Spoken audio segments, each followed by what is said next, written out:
কিরে ছোট, তুই ঝাড় দিয়ে ময়লাগুলো আমাদের দিকে ফেলছিস কেন? ফেলেছি, বেশ করেছি। তুই কি পায়ে পা তুলে ঝগড়া করবি টুম্পা? গায়ের উপরে উঠে যাচ্ছ মানুষ কি তুমি? আমাকে মেরে ফেললো গো। এই কি হয়েছে টুম্পা? দাদা তোর টাকা আছে বলে কি তুই সবসময় চেঁচিয়ে আমাদের চুপ করে রাখবি? তোদের সঙ্গে কথা বলাটাই আমার পাপ হয়েছে। এই চলে এসো না।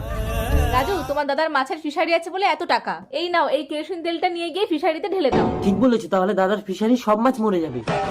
এটাই তো দাদার মাছের ফিশারি, কেউ কোথাও নেই তো, কেরোসিন তেলটা ঢেলে দেই। ফিশারিতে দুটো মাছ ধরে বাজারে বিক্রি করতে যাবো। এ কি, আমার ফিশারির সব মাছগুলো মরলো কি করে? এ তো কেরোসিন।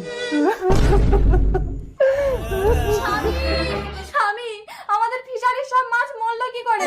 আয় না, কি আমাদের ফিশারিতে কেরোসিন তেল ঢেলে দিয়েছে। মহাজনের কাছ থেকে 1 লাখ টাকা ধার নিয়ে আমি মাছ চাষ করেছিলাম, বলেছিলাম মাছ বিক্রি করে সব টাকা দিয়ে দেবে। এখন আমি কি করে দেবো? ওগো